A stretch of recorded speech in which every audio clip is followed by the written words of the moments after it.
Well, it's match day 33 of the Premier League season, and we are looking ahead to a game that I think is the final free hit of the season for Luton Town. They travel to Manchester City, the champions, and we're going to preview that game and give our score prediction in a minute. We'll also then do our quickfire Premier League predictions for match day 33, where I doubt somewhat I'll be doing as well as I did last week. We'll recap that in a moment. As always, though, I'll encourage you to get involved in the comments below. Give me your score predictions for this weekend's Premier League action, and if you beat or match my overall score, you'll get a shout out in the next recap, which will be next week, looking ahead to a huge home game for Luton Town against Brentford, who could be very close with them in that relegation battle. But for now, let's go and look ahead to Luton Town's trip to Manchester City, the champions versus the pre-season outright favourites for relegation. But it's not quite turned out that way for either, has it? Manchester City now embroiled in a very tight three-horse title race, and Luton Town, the only one of the promoted three, who looked like maybe completing a great escape. That despite the fact that again last weekend against Bournemouth, Luton started with 11 senior players injured against Bournemouth, but a very important win in very dramatic circumstances. A pretty poor and pretty reserved first half from both. Marcus Tavernier, definitely the clear threat for Bournemouth, had a couple of good strikes from distance which hit the woodwork or went close, and in the end he broke his duck early in the second half with Bournemouth's only shot on target and a screamer from distance. But what we have seen from Luton, particularly since losing all those defenders and having to protect them now, with Hashioka or Kabore or both at times playing centre-half, is that we've seen Luton Town be a little bit more compact and sort of combine the styles of early in the season and those later on where we're a bit more aggressive.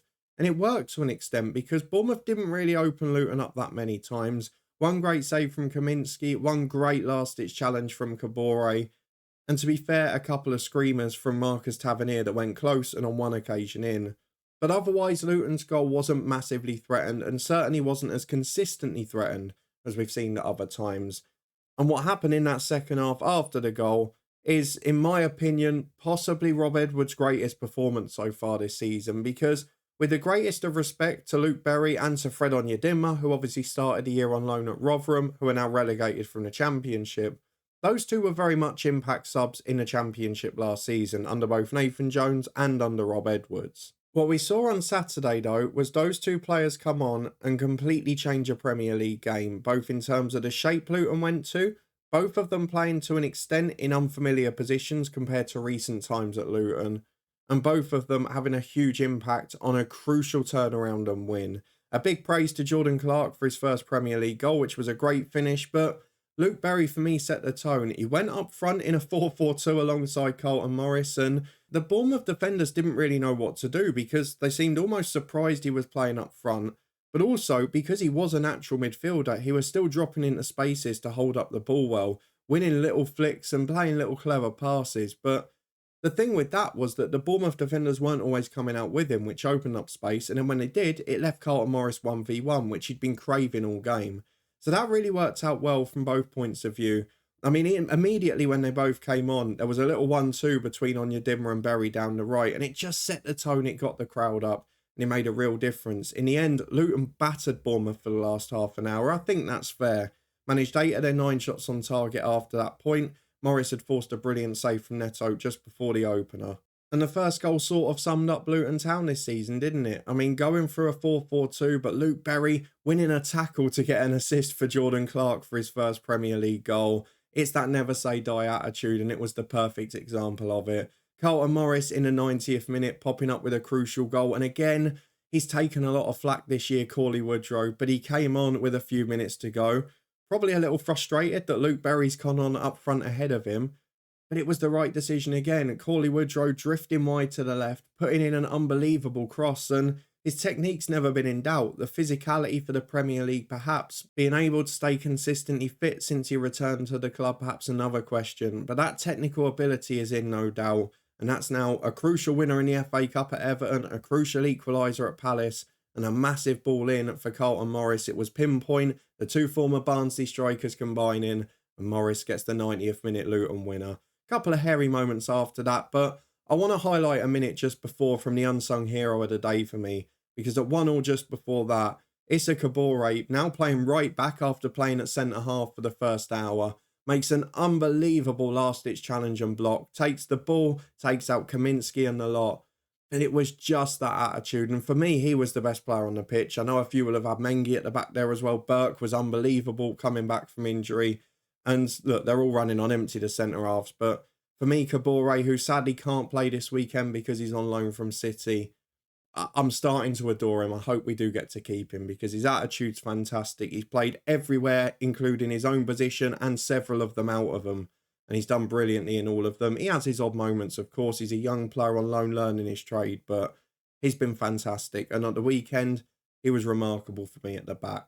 What it all means, though, is 3 points on the board. And thanks to Tottenham's win, we are now level on points with Forest again. We've, of course, got Brentford, Everton and Fulham to come at home. Wolves on the road, West Ham on the road, but first, Manchester City. And they are a side that need no introduction. They were dominant for the most part against Palace, albeit didn't start that well, and it relied on a moment of De Bruyne magic to get them back on terms. But they were the better side. They dominated the ball and chances. The only hope I hold for Luton this weekend is that Manchester City have just played a thriller with Real Madrid in midweek, and they've got to play a thriller with them again next midweek. And that's to decide a Champions League semi-final place, which we know, as much as he won't admit it, is Pep's priority. He loves the Champions League. So now, having had his stars play 2 games in a row, and with them playing in midweek, will we see a few get rested?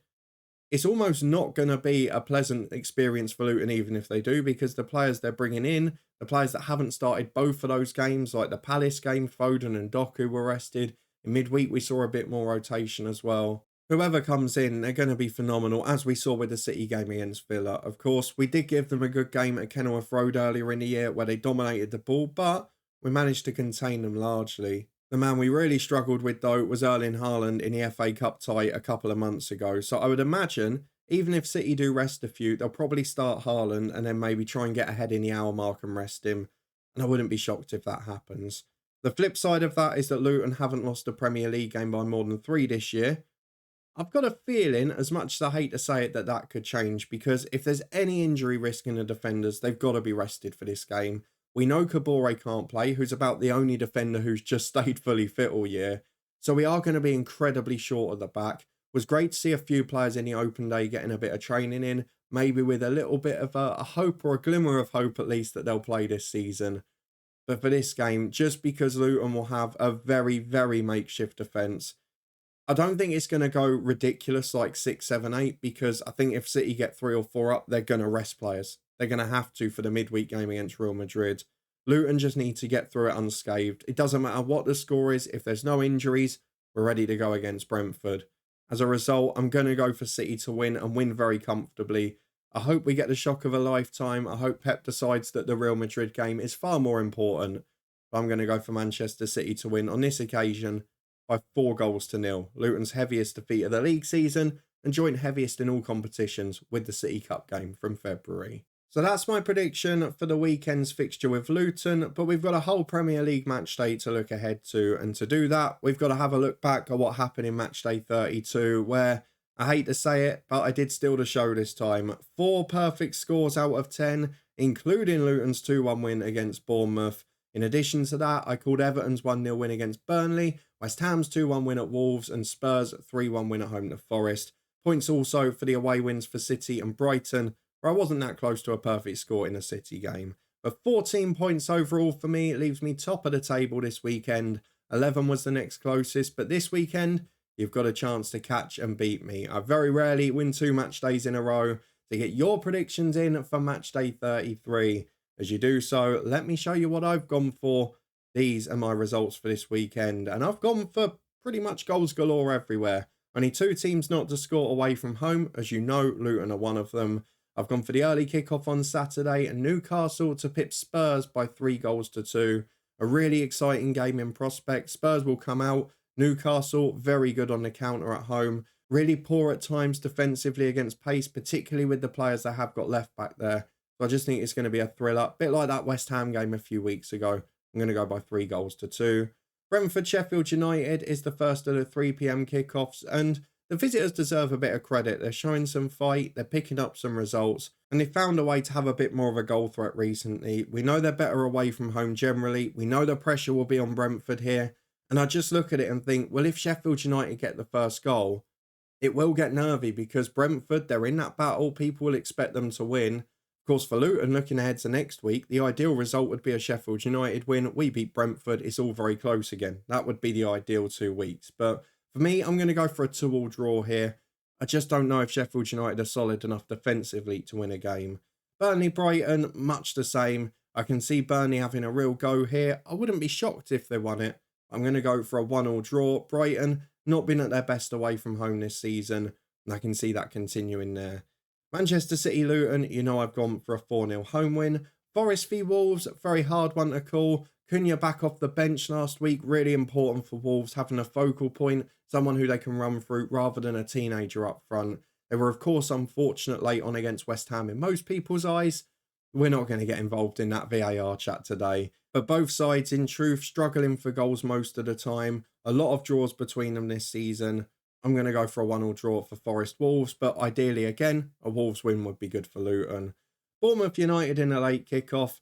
I'm sick of hearing United have turned a corner, and don't say it if they win this weekend. A decent performance against Liverpool. Defensively, they still give up so many chances. And Bournemouth, while they were poor at Kenilworth Road last week, at home, generally are a pretty strong side and in recent weeks have done well. I can see them pressing United, and we saw it at the reverse fixture, didn't we? When Bournemouth play through the middle, United, it's their soft underbelly and it's their strength against United's weakness. So for me, Bournemouth will win by 3-1. I've gone for Liverpool to pit Palace in a tense game. What an awful performance from Liverpool on Thursday night. I know that's probably going to be their priority, but losing 3-0 at home, maybe now they will go all out for the Premier League. Of course, the likes of Szoboszlai, Salah got at least half a game off. So I think they'll beat Palace narrowly by 2-1. West Ham Fulham, what a discipline display for 80 minutes by West Ham. It was such a good effort at Leverkusen, but it all went wrong in the end. I think they'll bounce back in this one though. It won't be vintage, but Fulham are useless away from home. So I'm going to go for West Ham by 1-0. Could be anything though, depending on what these Europa sides put out on a Sunday. Similar for Arsenal Villa really. I was tempted to go for quite a heavy scoreline because Villa 2-1, they're tie on a knife edge. Are they going to have to rest a lot for Thursday? But again, I look at Arsenal, they've got Bayern Munich in midweek. They had a pretty poor display overall on Tuesday night. I'm going to go for the midweek factor to cancel each other out there. And I'm going to go for Arsenal to nick it 2-1 in a tense game. Villa away from home, not quite the same side. So just going to edge Arsenal in that one. That's all three teams in the title race winning, but City picking up the goal difference. And then Chelsea versus Everton on Monday night. I'm going to go for a Chelsea win. I mean, away from home at Sheffield United, they don't make sense as a team this year. It's very hard to call. They're the Bristol City of the Premier League. Those who follow the championship predictions will know what I mean there. Everton, a massive win against Burnley. I'm not going to comment on the 2-point deduction because as a club that have had 30 before, I think we need to have a bit of perspective. And, 2 points for spending 91 million on transfer fees over a course of a year. When you're under special measures, let's just park it. Everton are a good club. They're not going to win this game for me. Chelsea by 3-1, but you never know if Chelsea are going to take chances. If they don't, could easily be a 1-1 draw. Good to see Calvert-Lewin scoring again, and that's going to be crucial in a Toffees bid against relegation. So those are my score predictions for Matchday 33. Do you agree or disagree with them? Let me know in the comments below and give me your score predictions. See if you can beat or match my score, as I'm sure I won't do as well as I did last weekend. In the meantime, if you did enjoy this video, please do put a thumbs up on it. We had our championship predictions yesterday and our League One predictions this morning. Both of those playlists are up in the eye above.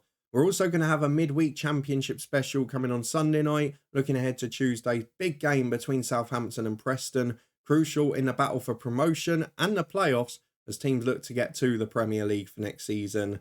Will they be replacing Luton Town? No, we'll find out as the weeks go on. If you want to stay up to date and see all of our action from the Premier League and EFL during the run-in, bit of non-league playoff content to come soon too. And please do subscribe and turn that notification bell on. Keep your eye out for clips from neutral games we go to over the next few weeks as well. But for now, thank you very much for watching, for being here as always this week. And I'll see you again on Sunday as we return with a midweek championship special.